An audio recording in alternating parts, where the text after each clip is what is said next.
கணியத்திற்குரிய எல்லாம் அல்லாஹ்வின் நல்லடியார்களே, கடந்த ஒரு மாத காலமாக எல்லா பகுதிகளிலும் அரசியல் சார்ந்த பல்வேறு தகவல்களை நாம் கேட்டுக்கொண்டிருக்கிறோம். நம்முடைய அண்டை மாநிலமான புதுவையில் நேற்றைய தினம் வாக்குப்பதிவு நடைபெற்றிருக்கிறது, தேர்தல் நடைபெற்றிருக்கிறது. கிட்டத்தட்ட 91.23% மக்கள் வாக்களித்திருக்கிறார்கள் என்ற செய்தியும் வெளியாகி இருக்கிறது. இந்தியாவில் மக்கள் எதிர்பார்க்கக்கூடிய ஆட்சி, மக்களால் தேர்வு செய்யப்படக்கூடிய ஜனநாயக ஆட்சி என்று நாம் சொல்லிக் கொண்டிருந்தாலும், இன்றைக்கு ஜனநாயக ரீதியாக எந்த ஒரு காரியத்தையும் மனிதனால் செய்ய இயலுகிறதா? நம்ம சொல்லுகிறோம் ஜனநாயக ஆட்சி, மக்களால் தேர்வு செய்யப்பட்ட தலைவர் என்று நாம் சொல்லுகிறோம். அந்த தலைவர் மக்கள் நலனுக்காக என்ன செய்கிறார் என்பதை நாம் யோசித்து பார்த்தோம் என்று சொன்னால், கடந்த காலங்களில் 2014 இருந்து இன்றைக்கு வரைக்கும் நாம சந்திக்கக்கூடிய ஒவ்வொரு பிரச்சனைகளையும் நாம யோசித்து பார்க்கும் பொழுது, இது மக்களால் தேர்வு செய்யப்பட்ட ஆட்சி தானா, இது மக்களுக்காக செய்யப்படக்கூடிய ஆட்சியா என்ற கேள்வியை நாம் முன்வைக்கக்கூடிய ஒரு நிலை ஏற்படுகிறது. ஏனென்று சொன்னால், ஒரு ஆட்சி மக்களுக்காக தேர்வு செய்யப்படுகிறது என்று சொன்னால், அந்த ஆட்சி மக்களினுடைய நலனுக்காக, அந்த ஆட்சியாளர்கள் மக்களினுடைய நலனுக்காக அந்த சட்ட திட்டங்களை இயற்ற வேண்டும் என்பதுதான் உலக நியதி. எல்லா நாடுகளிலும் சொல்லப்படக்கூடிய செய்தி இதுதான். சில சர்வாதிகார ஆட்சியாளர்கள் தங்களுக்கு தோதுவான சட்டங்களை அல்லது ஒரு குறிப்பிட்ட சாரார்களுக்கு தோதுவான சட்டங்களை இயற்றுவதை போல ஒரு குறிப்பிட்ட சமுதாயத்தை ஒடுக்குவதற்காக, அந்த சமுதாயத்தை இல்லாமல் ஆக்குவதற்காக பல சட்ட திட்டங்களை போடுவதை நாம் பார்க்கிறோம். இஸ்லாமிய மார்க்கம் இதற்கு எதிராக ஒரு பிரகடனத்தை நமக்கு கற்றுத் தருகிறார்.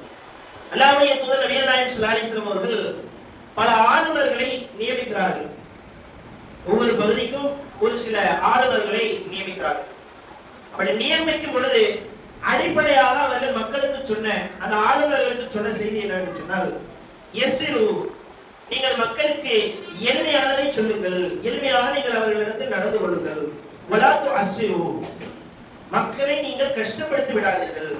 பஷ்ஷிரு, அவர்களுக்கு நீங்கள் நற்செய்தி சொல்லுங்கள். வலா துனஃபிரு, அவர்களை விரட்டி விடாதீர்கள் என்று அல்லாஹ்வுடைய தூதர் நபிகள் நாயகம் ஸல்லல்லாஹு அலைஹி வஸல்லம் அவர்கள் ஆட்சிக்கு செல்லக்கூடிய, ஒரு அதிகாரத்திற்கு செல்லக்கூடிய ஆளுநர்களிடத்தில் அல்லாஹ்வுடைய தூதர் சொல்லக்கூடிய முதல் அறிவுரை, நீங்கள் மக்களுக்காக சேவை செய்யக்கூடியவர்கள், அவர்களிடத்தில் நீங்கள் எளிமையாக நடந்து கொள்ள வேண்டும், அவர்களை நீங்கள் சிரமப்படுத்தி விடக் கூடாது, அவர்களை நீங்கள் விரட்டி விடக் கூடாது என்கின்ற ஒரு செய்தியை தான் அல்லாஹ்வுடைய தூதர் போதனையாக சொல்லி தந்திருக்கிறார். ஆனால் இன்றைக்கு சட்டம் என்ற பெயரிலே மக்களை எவ்வளவு தூரம் சிரமப்படுத்த முடியுமோ அவ்வளவு சிரமப்படுத்தக்கூடிய ஒரு காரியத்தை ஈடுபடுகிறார். ஒரு சட்டம் இயற்றப்படுகிறது என்று சொன்னால், அது எத்தனை பெரிய சட்டமாக இருந்தாலும் சரி, அது மக்களுக்கு அதிகப்படியான பிரச்சனைகளை, மக்கள் ரோட்டுக்கு இறங்கி போராடக்கூடிய ஒரு நிலை ஏற்படுகிறது. எந்த அளவுக்கு சொன்னா, இந்த 500 1000 ரூபாய் நோட்டெல்லாம் செல்லாதுன்னு ஒரு சட்டத்தை இயற்றுகிறார்கள். 500 1000 ரூபாய் நோட்டெல்லாம் செல்லாது, ஒரு குறிப்பிட்ட நாள் தவணையில நீங்கள் மாற்றவில்லை என்று சொன்னால் இந்த நோட்டு எல்லாம் செல்லாமல் போயிடும். ஏன் இதை கொண்டு வரீங்க? ஊழலை ஒழிப்பதற்கு, கருப்பு பணத்தை ஒழிப்பதற்காக இந்த சட்டம் கொண்டு வரப்பட்டது. இந்த சட்டம் கொண்டு வரப்பட்டவுடன் மக்கள் எல்லாம் வங்கிகளினுடைய வாசலிலே நின்று கொண்டிருந்தார்கள். பல பேர் மரணித்திருக்கிறார்கள், பல மக்கள் மயங்கி விழுந்து உடல்நிலை சரியில்லாமல் பாதிக்கப்பட்டார்கள். ஊழலை ஒழிச்சிட்டாங்களா? இல்ல. அப்ப இவர்கள் போடக்கூடிய சட்டங்கள் அனைத்துமே மக்களுக்கு பயன் தரக்கூடியதாக இல்லை, எளிமையான முறையில இல்லை. இன்றைக்கு ஒவ்வொரு மக்களும் ஒவ்வொரு மாடலை சொல்கிறார்கள். இது குஜராத் மாடல் ஆட்சி என்று சொல்கிறார்கள். மக்களை கொன்று குவிக்கக்கூடிய, சிறுபான்மை மக்களை அழிக்கக்கூடிய ஆட்சி, அது குஜராத் மாடல் ஆட்சி என்று சொல்கிறார்கள். உப்பி மாடல் ஆட்சி, வீடுகளை அப்பாவி மக்களுடைய, நாட்டிற்கு கட்டுப்படாத மக்களுக்கு, அநியாய சட்டங்களை இயற்றக்கூடிய ஆட்சியாளர்களுக்கு கட்டுப்படாத மக்களை, அவருடைய வீடுகளை புல்டோசரை கொண்டு இடிக்கக்கூடிய மாடல் ஆட்சி யூபி மாடல் ஆட்சி. இங்கேயும் சொல்கிறார்கள் திராவிட மாடல் ஆட்சி, பெண்களுக்கு சொத்துரிமை வழங்கப்பட்டது, பல்வேறு மக்களுக்கு பல்வேறு விதமான நலத்திட்டங்கள் வழங்கப்பட்டது என்று சொல்லி ஒவ்வொரு மாடல் ஆட்சியும் சொல்கிறார்கள். ஆனால் இதற்கெல்லாம் தலையான ஆட்சி நபிகள் நாயகத்தினுடைய மாடல் ஆட்சி. அதை இன்றைக்கு நடைமுறைப்படுத்தி பாருங்கள். இன்றைக்கு உலகத்தில் இருக்கக்கூடிய அனைத்து தவறுகளும் சரி செய்யப்பட்டுள்ளது. இன்றைக்கு உலக நாடுகள், எத்தனையோ நாடுகள் மிகப்பெரிய வளர்ச்சியில இருக்கிறாங்க, அறிவியலினுடைய உச்சம்னு சொல்றாங்க. பொருளாதாரத்தினுடைய உச்சம்ங்கிறாங்க. இந்த நாடு முழு சுதந்திரம் பெற்றிருக்கிறது என்று சொல்லிக் கொண்டிருக்கிறோம். ஆனால் இந்த நாட்டிலே இன்றைக்கும் ஒரு மனிதன் தனியாக இரவு நேரத்தில் சென்று வருவதற்கு அச்சம் இருக்கிறது. ஒரு பெண்மணி, நீங்க எல்லா அரசியல் கட்சிகளும் சொல்லக்கூடிய செய்தி தான், பெண்களுக்கு பாதுகாப்பு இல்லை, இந்த நாட்டில் பெண்களுக்கு பாதுகாப்பு இல்லை.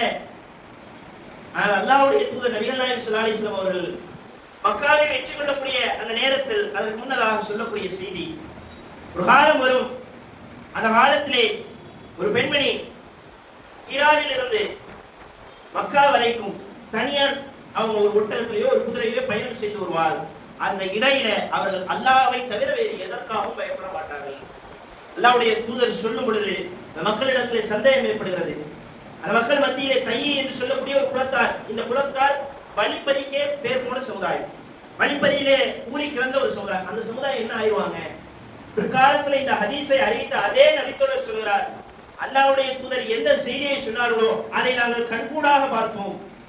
எப்படிப்பட்ட ஒரு ஆட்சி அல்லாஹ்வுடைய தூதர் நபிகள் நாயகம் ஸல்லல்லாஹு அலைஹி வஸல்லம் அவர்கள் கட்டமைத்திருந்தால், எப்படிப்பட்ட ஒரு ஆட்சி மாற்றத்தை அவர்கள் உருவாக்கி இருந்தால் இது சாத்தியமாக இருக்கும். அன்றைக்கு இருந்த மக்கள் இன்னைக்கு மாதிரி அறிவியல் உலகத்துல இருந்தது கிடையாது, அறிவு வாழ்ந்த மக்கள் கிடையாது, படிச்ச மக்கள் கிடையாது, பாமரர்கள். எது சொன்னாலும் கத்தியை தூக்கக்கூடிய அந்த சமுதாயம், வழிப்பறியை தங்களுடைய தொழிலாக செய்து கொண்டிருந்த ஒரு சமுதாயம். அந்த மக்களிடத்தில் இத்தனை பெரிய மாற்றத்தை ஏற்படுத்தியது நபிகள் நாயகத்தினுடைய மாடலாட்சி. அதுதான் மிகப்பெரிய மாற்றத்தை ஏற்படுத்தியது. இஸ்லாமியர்கள் மட்டும் சொல்லவில்லை, இஸ்லாம் அல்லாதவர்களிடத்திலும் இந்த நீதியை அல்லாஹ்வுடைய தூதர் நிலைநாட்டி இருக்கிறார்கள். ஒரு முறை ரெண்டு மனிதர்களுக்கு இடையில சண்டை ஏற்படுகிறது. ஒரு முஸ்லிமுக்கும் இன்னொரு யூதனுக்கும் சண்டை ஏற்படுகிறது. என்னடா சண்டை ஏற்படுதுன்னு கேட்டா, எங்களுடைய தூதர் மூசா தான் உயர்ந்தவர் என்று யூதரும், எங்களுடைய தூதர் முகமது தான் உயர்ந்தவர் என்று ரெண்டு பேருக்கு இடையில பேச்சு வருது. ஒரு கட்டத்துல அந்த யூதரை இஸ்லாமியர் அழைத்து விடுகிறார். உடனே அந்த யூதர் தங்களுடைய மத போதகரிடத்துல கொண்டு போகல, அல்லாஹ்வுடைய தூதர் ஆட்சி அதிகாரத்தில் இருக்கிறார்கள், அல்லாஹ்வுடைய தூதரிடத்தில் கொண்டு வருகிறார்கள். அல்லாஹ்வுடைய தூதர் சொல்கிறார்கள், இந்த யூதரை நீங்க அடித்திருக்க கூடாது, அவர் சொன்னதுதான் சரி, என்னை விட மூசா பல மடங்கு உயர்ந்தவர்கள் தான் என்று அல்லாஹ்வுடைய தூதர் சொல்லிவிட்டு அவர்களுக்கு தண்டனையும் வழங்குகிறார்கள். இதுதான் நீதிமிக்க ஆட்சி. இன்றைக்கு வலியவனுக்கு ஒரு நீதி இருக்கிறது, எளியவனுக்கு ஒரு நீதி இருக்கிறது. எல்லா இடங்களிலும் நீதிமன்றங்கள்ல கூட மற்றவங்க தான் இப்படிதான் அநியாயம் செய்கிறார்கள் என்று சொல்லி கடைசியாக நீதிமன்றங்களை நாடுகிறோம். அங்க நீதி வழங்கப்படுகிறதா? எல்லாமே சரிதான், ஆவணங்களின் படி உங்களிடத்தில் தான் இந்த பள்ளிவாசல் இருக்குது, இந்த இடம் இருந்திருக்கு, அவங்கள்ட்ட எந்த ஆதாரமும் இல்லை. ஆனால் மக்களுடைய மனசாட்சியினுடைய கூட்டு மனசாட்சியினுடைய அடிப்படையில் அதை எடுத்துக் கொடுக்கிறோம் என்று சொல்கிறார்கள். நீதிபதி தீர்ப்பு வழங்குகிறார். இன்னைக்கு திருப்பரங்குன்றத்தினுடைய பிரச்சனைக்கு உயர் நீதிமன்றத்தினுடைய தீர்ப்பை உச்ச நீதிமன்றம் தடுத்திருக்கிறது. அது முறையான தீர்ப்பு அல்ல என்று அதற்கு எதிர்ப்பை உச்ச நீதிமன்றம் தெரிவித்திருக்கிறது. உயர் நீதிமன்றம் சொல்கிறது எல்லா ஆதாரமும் இருக்கலாம், ஆனால் உயர் சாதியினுடைய சமுதாயத்தை சார்ந்த மக்கள் அங்கே வழிபாடு நடத்துகிறார்கள், அவர்களுக்கு சாதகமாக தீர்ப்பு வழங்கக்கூடிய இடங்கள்ல நீதிமன்றங்களும் செயல்பட்டுக் கொண்டிருக்கிறது. அல்லாஹ்வுடைய தூதர் நபிகள் நாயகம் ஸல்லல்லாஹு அலைஹி வஸல்லம் அவர்கள் வாழ்ந்து காட்டிய அந்த ஆட்சி முறை, அவர்கள் செய்து காட்டிய அந்த ஆட்சி முறை நாம நடைமுறைப்படுத்தினோமே ஆனால் இந்த உலகத்தில் ஏற்படக்கூடிய எல்லா பிரச்சனைகளுக்கும் தீர்வாக அமையும். நீ ஒரு எம்எல்ஏ கேண்டிடேட், அவர் இப்பதான் சட்டமன்றத்தை பார்க்க போகிறார், இதுவரைக்கும் எத்தனையோ எலெக்ஷன்ல நின்றுபாரு, ஜெயிச்சிருக்க மாட்டார், அல்லது இந்த எலெக்ஷன்ல தான் சுயேட்சையா நிக்கலாம்னு சொல்லி விருப்பப்பட்டு வந்திருப்பார். அவரை சந்திக்கணும்னு சொன்னா இன்னைக்கு நமக்கு எத்தனை பெரிய சிரமம் ஏற்படுகிறது. ஒரு வேட்பாளர் பிரச்சாரத்துக்காக வராருன்னு சொன்னா அந்த ரோட்டை பிளாக் பண்ணிடுறாங்க. எளிமையான மக்கள் அங்கே கடந்து செல்ல முடியவில்லை, எல்லாரும் அவரை சந்திக்க முடியவில்லை. ஆனால் அல்லாஹ்வுடைய தூதர் மக்களோடு மக்களாக இருந்தார்கள். ஒரு முறை பக்கத்து பகுதியிலிருந்து ஒரு மனிதர் வருகிறார், அல்லாஹ்வுடைய தூதருடைய சபைக்கு வருகிறார். வந்துவிட்டு கேட்கிறார், இங்க முகமது யாரு? தனக்கென தனி சேர போடல, தனக்கென தனி துண்ட போட்டு உட்கார்ந்து இல்ல, தனக்கென ஒரு படை பட்டாளங்களை வைத்து ஒரு சபையை அமைத்துக் கொள்ளவில்லை. அல்லாஹ்வுடைய தூதரும் எல்லோரும் எப்படி அமர்ந்திருந்தார்களோ அவர்களை போல அல்லாஹ்வுடைய தூதர் உட்கார்ந்திருந்தார். இதுதான் எளிமைக்கு உதாரணம். இதைத்தான் அல்லாஹ்வுடைய தூதர் ஒவ்வொரு ஆட்சியாளர்களிடத்தும் இருக்க வேண்டும் என்று சொன்னார்கள். இதை நடைமுறைப்படுத்தினார்கள். அதனால் தான் அல்லாஹ்வுடைய தூதர் மிகப்பெரிய ஒரு மாற்றத்தை உருவாக்கினார். இன்னைக்கு எத்தனையோ மக்கள் எனக்கு எம்எல்ஏ சீட்டு கொடுக்கல, அதனால இந்த கட்சியில இருந்து நான் விலகிட்டேன், நான் இத்தனை ஆண்டு காலம் போராடினேன், இந்த கட்சியில இருந்திருக்கிறேன், எனக்கு எம்எல்ஏ சீட்டு கொடுக்கல, நான் விரும்பி கேட்டேன், ஏன் அப்படின்னு சொன்னா ஒரு எம்எல்ஏ சீட்டா இருந்தாலும் சரி, எம்பி சீட்டா இருந்தாலும் சரி, ஒரு கவுன்சிலர், ஒரு வார்டு மெம்பர், இப்படி எந்த சீட்டா இருந்தாலும் சரி, இன்றைக்கு மக்கள் ஆசைப்படுவதற்கு காரணம் அதுல போயிட்டோம்னு சொன்னா சம்பாதிக்கலாம், பெரும்பகுதியான பொருளாதாரத்தை ஈட்டலாம். ஒரு 5 ஆண்டு கால ஆட்சியில ஒருத்தர் எம்எல்ஏ ஆகிறார்னு சொன்னா அவருக்கு மக்களுக்கு எத்தனை நலத்திட்டங்களை செய்தார் என்பதை பட்டியலிட்டு பாருங்கள். அதே நேரத்தில் அவர் தனக்கு சாதகமாக எத்தனை நலத்திட்டங்களை செய்து கொண்டார் என்று பார்த்தார். ஒரு 5 வருஷ பீரியட்ல ஒரு மருத்துவமனையை கட்டிடுறாரு, ஒரு காலேஜை கட்டிடுறாரு, அவருக்குன்னு ஒரு தனி அலுவலகத்தை கட்டிடுறாரு. எங்கெல்லாம் டெண்டர் விடப்படுகிறதோ, பொது ஏலம் விடப்படுகிறதோ அதையெல்லாம் தனக்கும் தன்னுடைய குடும்பத்தார்களுக்கும் தனக்கு விருப்பமானவர்களுக்கு பெற்று சென்று விடுகிறார். 5 ஆண்டு காலத்துல நீங்க என்னப்பா சாதிச்சிருக்கீங்கன்னு கேட்டா ஒரு பட்டியலை வெளியிடுகிறார்கள். அந்த பட்டியலை தாண்டி தனக்காக சம்பாதித்துக் கொண்டிருக்கிறார்கள். இதுக்காக ஒவ்வொருவரும் இந்த பதவிக்காக வேண்டி ஆசைப்படுகிறார்கள். எனக்கு கொடுக்கல, உனக்கு கொடுக்கல, எனக்கு எம்பி பதவி கொடுக்கல, எனக்கு ஆயுட்கால தலைவர் பதவி வேணும், கொடுக்க மாட்டேங்கிறாங்க, இந்த கட்சியிலிருந்து அந்த கட்சிக்கு போயிருவோம், இந்த கட்சியிலிருந்து அந்த கட்சிக்கு தாவிடலாம் என்று சொல்லி இவர்கள் செய்வதனுடைய பின்னணியிலே இருப்பது பதவி மீது இருக்கக்கூடிய ஆசை. இதை அல்லாஹ்வுடைய தூதர் வெறுத்திருக்கிறார்கள். இப்படி செய்யக்கூடாது என்று சொல்லியிருக்கிறார்கள். ஒருமுறை அல்லாஹ்வுடைய தூதர் நபிகள் நாயகம் ஸல்லல்லாஹு அலைஹி வஸல்லம் அவர்கள் பொறுப்பு பிரித்து கொடுக்கிறார்கள். அபூதர் அவர்கள் வலியக்க வந்து அல்லாஹ்வுடைய தூதரிடத்திலே, அல்லாஹ்வுடைய தூதரே என்னிடத்துல பொறுப்பை கொடுங்கள் என்று கேட்கிறார்கள். அல்லாஹ்வுடைய தூதர் சொல்கிறார்கள், அபூதரே நீ இதற்கு தகுதியான ஆள் கிடையாது, நீங்க பொறுப்பை எப்பவுமே கேட்டு வாங்காதீங்க, அது அல்லாஹ்வினுடைய நாட்டத்தால் உங்களுக்கு கிடைக்கும் என்று சொன்னார். அதை நீங்கள் பொருந்திக் கொள்ளுங்கள். அப்படி பொருந்திக் கொள்ளும் பொழுது இறைவனுடைய வெற்றி உங்களுக்கு கிடைக்கும், இறைவனுடைய உதவி உங்களுக்கு கிடைக்கும். மாறாக நீங்களாக விரும்பி அந்த பொறுப்பை ஏற்றுக்கொள்வீர்களே ஆனால், அந்த பொறுப்பை விரும்பி அந்த பொறுப்பேற்று செல்ல வேண்டும் என்று விரும்புவீர்களே ஆனால் இறைவனுடைய உதவி உங்களுக்கு கிடைக்காது என்று அல்லாஹ்வுடைய தூதர் நபிகள் நாயகம் ஸல்லல்லாஹு அலைஹி வஸல்லம் அவர்கள் சொல்லியிருக்கிறார். பதவிக்கு ஆசைப்பட்டு இந்த உலகத்திலே சம்பாதிக்க வேண்டும் என்கின்ற நோக்கத்தோடு எத்தனையோ பதவிகளை நான் தேடி ஓடிக்கொண்டிருக்கிறார்கள். இந்த ஆட்சி முழுக்க முழுக்க மக்களுக்கானது என்பதை உணர வேண்டும்.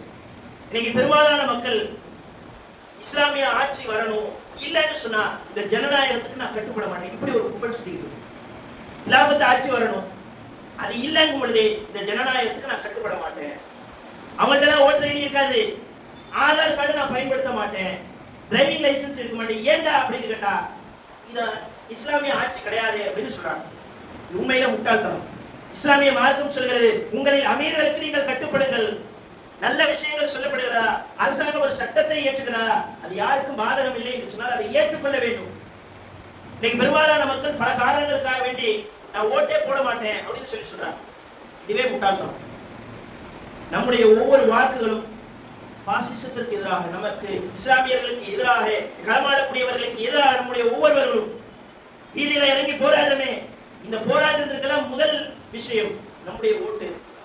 இந்த வாக்கை சரியான முறையிலே நாம் செலுத்தினோம் என்று சொன்னால் நமக்கான உரிமையை நாம் மீட்டெடுத்துக் கொள்வோம். இன்றைக்கு இஸ்லாமிய மார்க்கம் நமக்கு பல்வேறு விதமான வழிமுறையை கற்றுத் தருகிறது. அரசியல் குறித்த தெளிவையும் நமக்கு கற்றுத் தருகிறது. அல்லாஹ்வுடைய தூதர் நபிகள் நாயகம் ஸல்லல்லாஹு அலைஹி வஸல்லம் வாழ்நாளிலே ஏராளமான படிப்பினை இருக்கிறது. அவருடைய அரசியலிலும் நமக்கு படிப்பினை இருக்கிறது. அவருடைய ஆட்சியை போல வேறு யாராலும் ஆட்சி செய்ய முடியாது. அந்த ஆட்சியை, அந்த மாடல் ஆட்சியை பின்பற்றினார்கள் உமர் ரலியல்லாஹு அன்ஹு அவர்கள். அண்ணல் காந்தியடிகள் இந்த நாட்டிற்காக உயிர் தியாகம் செய்தவர்கள். அவங்க தன்னுடைய செய்தியில புத்தகத்துல குறிப்பிடும் பொழுது உமரினுடைய ஆட்சியை சிறப்பித்து சொல்லியிருக்கிறார்கள். ஏன்? அவங்க பின்பற்றியது அன்னலாரினுடைய வழிமுறை. ஒரு ஆட்சியாளர் எப்படி இருக்க வேண்டும் என்பதற்கு முன்னுதாரணமாக நபிகள் நாயகம் வாழ்ந்திருக்கிறார்கள். ஒருமுறை அல்லாஹ்வுடைய தூதர் நபிகள் நாயகம் ஸல்லல்லாஹு அலைஹி வஸல்லம் அவங்க மக்களோடு மக்களாக கடந்து செல்லும் பொழுது சிறிய குழந்தைகள் விளையாடிக் கொண்டிருக்கிறார்கள். அந்த சிறுவனிடத்திலே சென்று அல்லாஹ்வுடைய தூதர் கேட்கிறார்கள், உன்னிடத்திலே ஒரு பாடக்கூடிய ஒரு குருவி இருந்துச்சே, அது என்ன ஆயிற்று, அது நல்லா இருக்குதா என்று ஒரு சின்ன பாலகனிடத்தில் அல்லாஹ்வுடைய தூதர் கேட்கிறார்கள். இன்னும் அல்லாஹ்வுடைய தூதர் நபிகள் நாயகம் ஸல்லல்லாஹு அலைஹி வஸல்லம் அவர்கள் குறித்து ஹதீஸ்களை பார்க்கும் பொழுது சிறியவர் பெரியவர் என்று பாராமல் அல்லாஹ்வுடைய தூதர் நபிகள் நாயகம் ஸல்லல்லாஹு அலைஹி வஸல்லம் அவர்கள் வழியேற்ற சென்று சலாம் சொல்வார்கள். இன்றைக்கு எந்த தலைவரிடத்தில் இந்த பண்பு இருக்கிறது? தன்னை விட வயது மூத்த எத்தனையோ நபர்கள் இருப்பாங்க, மரியாதை இவர் போய் முன்னாடி போய் உட்கார்ந்துருக்கும், இவரை பார்த்தா எல்லாரும் எழுந்து நிற்க வேண்டும். இன்னைக்கு ஒரு கட்சி ஆபீஸ் இருக்கும் எலெக்ஷனுக்காக, இந்த ஆபீஸுக்கு அந்த வேட்பாளர் வரான்னு சொன்னா வயது முதிர்ந்தவர்கள் இருந்து எல்லாருமே எழுந்து நிற்க வேண்டும், நடைமுறையா வைத்திருக்கிறார்கள். இதுல இஸ்லாமிய வேட்பாளர்கள் கூட அல்லாஹ்வுடைய தூதர் நபிகள் நாயகம் ஸல்லல்லாஹு அலைஹி வஸல்லம் அவர்கள் இதை கண்டித்திருக்கிறார்கள். முஆவியா ரலியல்லாஹு அன்ஹு அவர்கள் அன்றைக்கு மக்களுக்கு ஜனாதிபதியாக இருக்கிறார்கள் அல்லாஹ்வுடைய தூதருக்கு பிறகு. அப்ப என்ன செய்யறாங்கன்னு சொன்னா, ஒரு சபைக்கு போகும் பொழுது மக்கள் எல்லாம் எழுந்து நிற்கிறார்கள். உடனே முஆவியா சொல்கிறார், எனக்காக யாரும் எழுந்து நிற்காதீர்கள், இப்படி எழுந்து நிற்கக்கூடியவர்களை அல்லாஹ்வுடைய தூதர் நபி ஸல்லல்லாஹு அலைஹி வஸல்லம் அவர்கள் கண்டித்திருக்கிறார்கள். யார் ஒருவர் தனக்காக எழுந்து நிற்பதை விரும்புகிறாரோ அவர் தன்னுடைய இருப்பிடத்தை நரகத்தில் ஏற்படுத்திக் கொள்ளட்டும் என்று அல்லாஹ்வுடைய தூதர் சொல்ல நான் கேட்டிருக்கிறேன் என்று சொன்னார்கள் முஆவியா. இப்படி அல்லாஹ்வுடைய தூதர் நபி ஸல்லல்லாஹு அலைஹி வஸல்லம் அவர்கள் எளிமையாக வாழ்ந்திருக்கிறார்கள். இத்தனை பெரிய அதிகாரம். இன்னைக்கு ஒரு தலைவர் உயிரை மாய்த்து விட்டார் என்று சொன்னால் அதற்காக பஸ்ஸை போட்டு எரிப்பாங்க, அவருக்காக வேண்டி சாலை மறியல் செய்வாங்க, அன்னைக்கு ஒரு நாள் கடையடைப்பு. இப்படித்தான் நடக்கும். உண்மையிலே ஒரு தலைவர் செத்து போயிட்டான், சரி அவனுக்காக உயிரை கொடுன்னு சொன்னா செய்யக்கூடிய யாராச்சும் இருக்கிறாங்களா? எத்தனை பெரிய தலைவர்களாக இருந்தாலும் சரி இதான் நிலைமை. ஆனால் அல்லாஹ்வுடைய தூதர் நபி ஸல்லல்லாஹு அலைஹி வஸல்லம் மரணித்து விட்டார்கள் என்று யாராவது சொல்வார்களே ஆனால் அவர்களை கழுத்தை வெட்டி விடுவேன் என்று சொன்ன சமுதாயம். அதே அல்லாஹ்வுடைய தூதருக்காக வேண்டி நீங்கள் கட்டளையிடுங்கள், அது எங்களுடைய உயிரை கொடுப்பதாக இருந்தாலும் சரி அதற்காக எங்களுடைய உயிரை கொடுப்போம் என்று சொன்ன சமுதாயம். இப்படிப்பட்ட சமுதாயத்தை கட்டமைத்த அல்லாஹ்வுடைய தூதர் நபி ஸல்லல்லாஹு அலைஹி வஸல்லம் இப்படிப்பட்ட ஒரு சமுதாயத்தை கட்டமைத்தார்கள். அல்லாஹ்வுடைய தூதருக்காக உயிரை கொடுக்கக்கூடிய ஒரு சமுதாயம். ஆனால் அந்த சமுதாயத்து மக்களை அல்லாஹ்வுடைய தூதர் நபி ஸல்லல்லாஹு அலைஹி வஸல்லம் அவர்கள் பல்வேறு தருணங்களில் அந்த சமுதாயத்து மக்களுக்காக நின்றிருக்கிறார்கள். அந்த மக்களுக்காக வேண்டி அல்லாஹ்வுடைய தூதர் முதலாக நின்றார்கள். நீ வரலாற்றை பார்க்கலாம். ஒரு முறை அல்லாஹ்வுடைய தூதர் நபி ஸல்லல்லாஹு அலைஹி வஸல்லம் உடைய காலத்துல ஒரு மிகப்பெரிய ஒரு சத்தம். நபி தோழர்கள் எல்லாம் என்ன நினைச்சாங்கன்னு சொன்னா வேறு போருக்காக வந்துட்டு அவர்கள் சொல்லி ஆயுதங்களை எடுத்துக்கொண்டு வெளியே வருகிறார்கள். சத்தம் வந்த திசையிலிருந்து அல்லாஹ்வுடைய தூதர் நபி ஸல்லல்லாஹு அலைஹி வஸல்லம் தன்னந்தனி நபராக குதிரையிலே வருகிறார். வந்து சொல்கிறார்கள், எந்த விதமான பிரச்சனையும் இல்லை, இந்த சத்தத்தை போய் பார்த்துட்டு வந்துட்டேன், அது நமக்கு எந்த விதமான பாதிப்பும் இல்லை என்று அல்லாஹ்வுடைய தூதர் சொல்கிறார். களத்தில் நிற்கிறார்கள் அல்லாஹ்வுடைய தூதர். மக்களுக்காக களத்தில் இறங்கியவர்கள் அல்லாஹ்வுடைய தூதர். அகல் யுத்தம் நடைபெறுகிறது. மக்கள் எல்லாம் அந்த குழி தோண்டக்கூடிய வேலையிலே ஈடுபட்டுக் கொண்டிருக்கிறார்கள். இன்றைக்கு பல்வேறு நாடுகளிலே போர் தொடுக்கப்படுகிறது. உதாரணத்துக்கு சொல்ல போனால் இன்னைக்கு ஈரானுக்கும் அமெரிக்காவுக்கும் இடையில போர் நடைபெறுகிறது. ஈரானுக்கும் இஸ்ரேலுக்கும் இடையிலான போர். இதுல ஈரான் தாக்குதலை தொடுக்கிறது. அமெரிக்காவினுடைய தளவாடங்களை, ராணுவ தளவாடங்களை குறிவைத்து தாக்கப்படுகிறது. பஹ்ரைன்லையும் ஓமன்லையும் குவைத்திலையும் இருக்கக்கூடிய தளவாடங்களை சுட்டு வீழ்த்துகிறது. ட்ரம்ப் என்ன ஒரு அறிக்கையை வெளியிடுகிறார் என்று சொன்னால், ராணுவ அதிகாரிகளுக்கு உங்களுடைய உயிரை காப்பாற்றிக் கொள்ள நீங்கள் எங்காவது சென்று கொள்ளுங்கள். ஒரு நாட்டினுடைய அதிபர், அந்த அதிபருக்காக அந்த நாட்டுக்காக போர் செய்யக்கூடிய ராணுவ தளபதிகளிடத்திலே சொல்லக்கூடிய செய்தி, இவர் நல்லா சொகுசா ஒரு அறையில இருக்கிறார். அவர் மட்டும் கிடையாது, ஒட்டுமொத்த நாடுகளில் இருக்கக்கூடிய அத்துணை தலைவரும் இப்படித்தான் இருக்கிறார்கள். ஆனால் அல்லாஹ்வுடைய தூதர் நபி ஸல்லல்லாஹு அலைஹி வஸல்லம் அவர்கள் போர் என்று மக்களிடத்தில் அறிவித்தார்கள் என்று சொன்னால் அவர்கள் எப்படி ஆயுதத்தை மக்கள் எப்படி தேர்வு செய்கிறார்களோ, தயார் செய்து கொண்டிருக்கிறார்களோ அதே போல அல்லாஹ்வுடைய தூதரும் போருக்கான ஆயுதங்களை தயார் செய்தார்கள். மக்களோடு மக்களாக களத்திலே நின்றார்கள். அகல் யுத்தத்திலே மக்கள் எல்லாம் குழி தோண்டி கொண்டிருக்கிறார்கள். அல்லாஹ்வுடைய தூதரும் மண்ணை அள்ளி கொண்டிருக்கிறார்கள். மக்கள் பசியிலே பசி தாங்க முடியாமல் நின்று கொண்டிருக்கிறார்கள். கல்லை கட்டிக்கொண்டு அவர்கள் நிற்கிறார்கள். அல்லாஹ்வுடைய தூதரிடத்தில் அவர்கள், அல்லாஹ்வுடைய தூதரே பசி அதிகமா இருக்குது, சில பேரித்தம்பழங்களை கொடுத்து விட்டு அல்லாஹ்வுடைய தூதர் சொல்கிறார்கள், உங்களுடைய வயத்துல 2 கல்லை கட்டிக்கிட்டு இருக்கீங்க, நான் 4 கல்லை கட்டிக்கிட்டு இருக்கிறேன், உங்களை விட கூடுதல் பசி எனக்கும் இருக்கிறது என்று சொல்லி அந்த சபையில் அல்லாஹ்வுடைய தூதர் நபி ஸல்லல்லாஹு அலைஹி வஸல்லம் அவர்கள் மக்களோடு மக்களாக அந்த பிரச்சனைகளை களம் காணுகிறார்கள். எத்தனையோ போர்க்களம், உஹது போர்க்களம், அல்லாஹ்வுடைய தூதருடைய தாடை கிழியப்பட்டது. எப்படி கிழிஞ்சிச்சு? சும்மா இங்க உட்கார்ந்து கமெண்ட் பண்ணாங்களா? நீங்க போராடுங்க, உங்களுடைய குடும்பத்தை நாங்கள் பார்த்துக் கொள்கிறோம் என்று இன்றைய ஆட்சியாளர்கள் சொல்வதை போல அல்லாஹ்வுடைய தூதர் சொல்லவில்லை. மக்களோடு மக்களாக வீதியை இறங்கி களமாடினார்கள். அது இத்தனை பெரிய தாக்கத்தை மக்கள் மத்தியில் ஏற்படுத்தியது. அல்லாஹ்வுடைய தூதர் நினைச்சிருந்தா அவங்க போர்ல கலந்து கொள்ளாமல் இருக்கலாம். ஏன் இப்படி செய்தார்கள்? இதுதான் மக்களுக்கான முன்னுதாரணம். இப்படிப்பட்ட ஆட்சியை நாம அமைக்க வேண்டும். எத்தனையோ இஸ்லாமிய தலைவர்கள் இருக்கிறார்கள். அவங்க இஸ்லாமிய முறைப்படி ஆட்சியை அமைப்பார்களா என்று கேட்டால் கிடையாது. இன்னும் சொல்ல போனால் அரசியல் லாபத்திற்காக இஸ்லாத்தை கொள்கையை தடம்புறக்கூடிய பல்வேறு மக்களை பார்க்கிறோம். ஓட்டு கேட்பதற்காக வேண்டி இஸ்லாமிய பல்வேறு சகோதரர்கள் போய் பொட்டு வச்சுக்கக்கூடிய காட்சி நம்ம பார்க்கிறோமா இல்லையா? நாம அரசியல்ல போயிட்டோம், அதனால எல்லாமே நம்ம காம்ப்ரமைஸ் பண்ணி தான் ஆகணும். கொள்கையா இருந்தாலும் சரி, மத நல்லிணக்கமா இருந்தாலும் சரி, எல்லாத்தையுமே நம்ம காம்ப்ரமைஸ் பண்ணி தான் ஆகணும்னு சொல்லி எல்லாவற்றையும் விட்டுக் கொடுக்கிறோம். ஆனால் அல்லாஹ்வுடைய தூதர் நபி ஸல்லல்லாஹு அலைஹி வஸல்லம் அவர்கள் எதையுமே விட்டுக் கொடுக்கல. ஆனால் அனைத்து தரப்பு மக்கள் மத்தியிலும் பேர் வாங்கினாங்க. யூதர்களும் அல்லாஹ்வுடைய தூதரை பாராட்டினார்கள், நெருப்பு வணங்கிகள் இருந்தார்கள், அவர்களும் அல்லாஹ்வுடைய தூதருடைய ஆட்சியை ஏற்றுக்கொண்டார்கள். ஏன் இத்தனை பெரிய மாற்றம் என்று சொன்னால் அவர்களுடைய செயல்பாட்டிலே இறைவனுடைய அச்சம் இருந்தது. இன்றைக்கு உலகளாவிய அளவிலே ஏராளமான பிரச்சனைகள் முஸ்லிம்களுக்கு எதிராக கட்டமைக்கப்படுகிறது.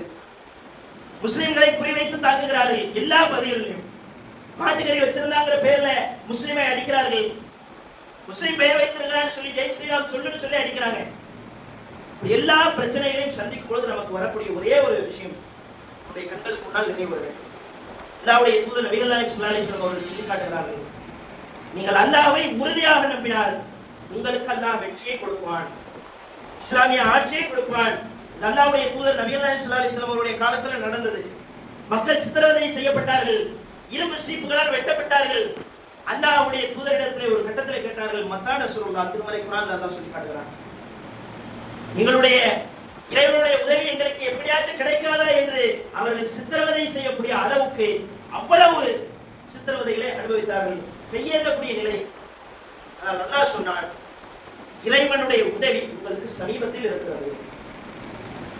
இது நமக்கு கிடைக்க வேண்டும் என்று சொன்னால் இந்த இஸ்லாமிய மார்க்கத்தை நாம் ஏற்றுக்கொண்டிருக்கக்கூடிய கொள்கையை யாருக்காகவும் சமரசம் செய்யக்கூடாது. எந்த ஒரு நிலையிலும் படைத்த இறைவனுடைய மார்க்கத்திலே நான் உறுதியாக இருப்பேன். என்னுடைய பதவிக்காகவோ, என்னுடைய பொருளாதாரத்திற்காகவோ, என்னுடைய குடும்பத்திற்காகவோ, என்னுடைய நண்பர்களுக்காகவோ, எதற்காகவோ என்னுடைய மார்க்கத்தை நான் வளைந்து கொடுக்க மாட்டேன் என்று இருப்பீர்களே, ஆனால் கண்டிப்பாக இறைவன் சொன்ன அந்த வெற்றி நமக்கு கிடைக்கும்.